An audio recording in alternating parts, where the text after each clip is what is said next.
এইটা তারেক রহমান। ও মাই গড, আমি তো রীতিমতো অবাক হয়ে গেছি। বিএনপির চেয়ারম্যান জনাব তারেক রহমানকে এই লুকে কখনো দেখতে পাবো, আমি এটা স্বপ্নেও ভাবিনি। আপনারাও নিশ্চয়ই অবাক হয়ে যাচ্ছেন তারেক রহমানের এরকম একটি লুক দেখে। ভাই, আমি প্রথমে ভাবতেই পারি নাই এটা তারেক রহমান। এরপরে যখন নিউজ নিয়ে ঘাটাঘাটি করতেছি তখন দেখি সত্যি সত্যি তারেক রহমান এরকম ড্রেস আপ করেছেন। কেন এরকম ড্রেস আপ করেছেন এবং কী ছিল মূল ঘটনা, বিস্তারিত জানাবো আজকের এই ভিডিওতে। আপনাদের সাথে রয়েছি আমি ওয়াসিম। বিএনপির কর্মী সমর্থক যারা আছেন, তারেক রহমানকে যারা ভালোবাসেন, তাদের কাছে রিকোয়েস্ট করব ভিডিওটি শেয়ার করে দিন, সবাইকে দেখার সুযোগ করে দিন। ভিউয়ার্স, এই গেটআপে তারেক রহমান মূলত হাজির হয়েছিলেন ক্ষুদ্র এবং নৃগোষ্ঠী যে জনগোষ্ঠী আছে তাদের সঙ্গে মত বিনিময় সবার সময়। এই যে আপনারা এখানে একটি ভিডিও দেখতে পাচ্ছেন, এই ভিডিওতে আমরা দেখতে পাচ্ছি ক্ষুদ্র এবং নৃগোষ্ঠীর যে জনগোষ্ঠী আছে তাদের সঙ্গে তারেক রহমান মত বিনিময় সভা করেছেন। সেই মত বিনিময় সভায় আমরা তারেক রহমানকে তাদের মানে ওই ক্ষুদ্র এবং নৃগোষ্ঠী যারা আছেন তাদের যে জাতীয় পোশাক বা তারা যে পোশাকগুলো পরে থাকেন, তাদের যে জাতীয় যে পোশাকগুলো আছে সেই পোশাক তারেক রহমান নিজেও পরিধান করেছেন। এটা আমার কাছে খুবই ভালো লেগেছে। রিসেন্ট টাইমে তারেক রহমান বিএনপির চেয়ারম্যান নির্বাচিত হওয়ার পর বিভিন্ন শ্রেণীর জনগোষ্ঠীর সঙ্গে কি বলে এটাকে দেখেন এই মুহূর্তে মত বিনিময় সভা বলতে বলতে ভুলে গেছি। তো বিভিন্ন শ্রেণীর নাগরিকদের সঙ্গে মত বিনিময় সভা বেশ কয়েকদিন ধরেই তারেক রহমান করতেছিলেন।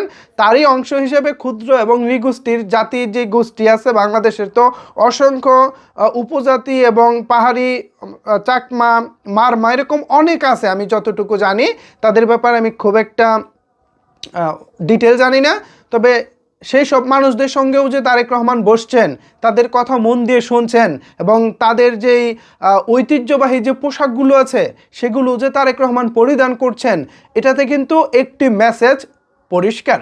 আর সেই মেসেজটি হচ্ছে তারেক রহমানের চোখ শুধু শহর কেন্দ্রিক নয় কিংবা শুধু বাংলাদেশি কেন্দ্রিক নন। পাহাড়ে যারা থাকেন, বিভিন্ন উপজাতি হিসেবে যারা আছেন তারাও তো বাংলাদেশি, বাট অনেক গভর্নমেন্টকে আগে দেখেছি তাদেরকে একটু আর চোখে দেখেছে। তাদের জীবনমান উন্নয়নে অন্যান্য সরকার খুব একটা কাজ করেনি বললেই চলে। আমি 15 বছর আগে খাগড়াছড়ি, বান্দরবান কিংবা রাঙামাটির যেসব এরিয়াতে ঘুরেছি, ওখানে যেসব মানুষদেরকে 15 বছর আগে দেখেছি তারা 15 বছর পর ঠিক সেখানেই আছে। তাদের জীবনমানের খুব একটা পরিবর্তন হয়নি। এখন তারা কি ইচ্ছে করে নিজেদেরকে পরিবর্তন করে না, নাকি আগের গভর্নমেন্ট মানে আগের সরকারগুলো কি নাকি তাদের কোনো সুযোগ সুবিধা দেয়নি?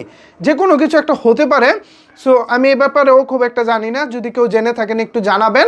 আমার কাছে মনে হয় এই মানুষগুলো অবহেলিত, মানে আমার সাধারণ দৃষ্টিকোণ থেকে যেটা মনে হয়। সো এইবার মনে হয় এই অবহেলিত মানুষগুলোর দিকেও চোখ তুলে তাকাচ্ছেন তারেক রহমান। এটা আমার কাছে খুবই ভালো লেগেছে।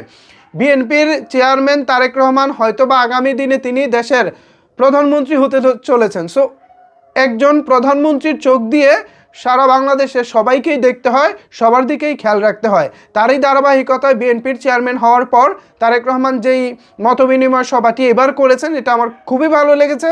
আশা করি আপনাদের কাছেও ভালো লেগেছে। এখন এই বিষয়ে আপনাদের মতামত কি জানাতে পারেন নিচের কমেন্টস বক্সে। ধন্যবাদ সবাইকে এতক্ষণ আমার সাথে থাকার জন্য।